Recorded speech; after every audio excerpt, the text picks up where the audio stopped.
বৈষম্য বিরোধী ছাত্র আন্দোলনের সমন্বয়করা অর্থাৎ শিক্ষার্থীরা যে দল গঠন করতে যাচ্ছেন তাতে কত শতাংশ মানুষ ভোট দিবে এই ব্যাপারে একটি প্রশ্ন উঠেছে। শিক্ষার্থীরা নতুন দল করলে কত শতাংশ মানুষ ভোট দিবে? দেশে এখন নির্বাচন হলে কোন দলকে ভোট দেবেন সে বিষয়ে এখনও সিদ্ধান্ত নেননি 38% মানুষ।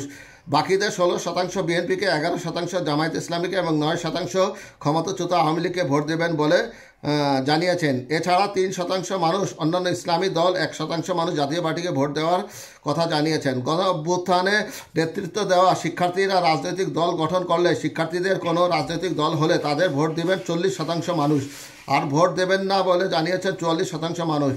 BRAC institute of governance and ডেভেলপমেন্টের পাস সার্ভের দ্বিতীয় ধাপের জরিপে এমন চিত্র উঠে এসেছে। বৃহস্পতিবার পিআইবিতে এক অনুষ্ঠানে এক জরিপের ফলাফল প্রকাশ করা হয়।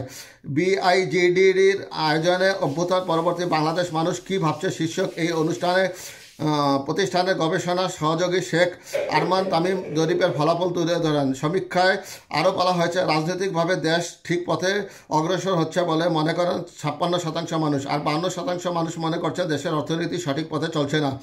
অন্তর্বর্তী সরকারের চেয়ে নির্বাচিত সরকার দেশ ভালো পরিচালনা করবে কিনা এমন প্রশ্নে 79% উত্তরদাতা নির্বাচিত সরকারের পক্ষে ভোট দিয়েছেন। দ্বিমত প্রকাশ করেছেন 15%। অন্তর্বর্তী সরকারের মেয়াদ নিয়ে প্রশ্নের উত্তরে 24% মানুষ বলেছেন 3 বছর বা তার বেশি। উত্তরদাতার 18% অন্তত স্নাতক পাশ করেছেন, আর 20%-এর কোনো আনুষ্ঠানিক শিক্ষা নেই। 16% বলেছেন 2 বছর, 17%-এর কোনো আনুষ্ঠানিক শিক্ষা নেই, ইত্যাদি ইত্যাদি বিভিন্ন জরিপ এসেছে। জরিপে জানতে চাওয়া হয় অন্তর্বর্তী সরকারের নানা কাজের প্রচেষ্টা কেমন, তাতে 100 নম্বরের মধ্যে কত দেবেন এমন প্রশ্নে 40% মানুষ সরকারকে 81 থেকে 100 নম্বর দিয়েছেন, 61 থেকে 80 নম্বর দিয়েছেন 21% এবং 41 থেকে 60 নম্বর দিয়েছেন 19% মানুষ, আর 21 থেকে 40 নম্বর দিয়েছেন 7% মানুষ। সরকারকে 0 থেকে 20 নম্বর দিয়েছেন 13% মানুষ। অবশ্য গত আগস্টে সরকারকে 81 থেকে 100 নম্বর দিয়েছিলেন 48% মানুষ। জরিপে গ্রাম ও শহরের নানা শ্রেণীর 4158 জন মানুষের মতামত নেওয়া হয়। সমীক্ষায় উঠে এসেছে রাজনীতি অর্থনীতি মিলিয়ে আশাবাদী 37% মানুষ আর নিরাশাবাদী 29% মানুষ।